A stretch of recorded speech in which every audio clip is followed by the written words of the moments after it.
sisi umaarufu wetu Tanzania umetuzuia watu maarufu kuonyesha hisia zetu. Kwa hivyo mimi muda mwingi ambao nilikuwa na posti niko sawa, nilikuwa siko sawa. Yani mimi nimeanza kuwa sawa mwaka huu mwanzoni.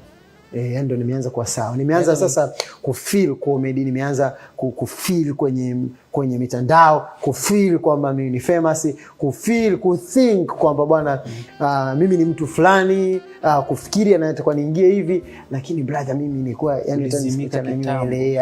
yani hata nisipofanya nini, yani mimi Dodoma kule nilikuwa naenda tu makaburini, umeona, yani naweza nikaenda nikakaa hapo kwenye, sababu unajua kaburi la mama yangu na baba yangu tumeyaweka hapo na mama mdogo, naweza nikaenda nikakaa hapo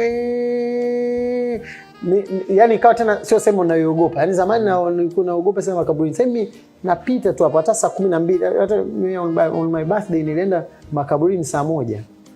Yani simama pale na nilivuta fanya maombi na nini nikaondoka. Lakini huko nijibu swali langu, are you okay?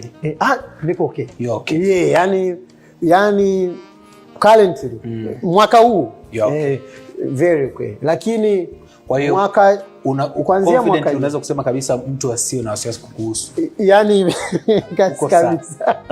Na sisitiza. Yani uko sawa kaka bana.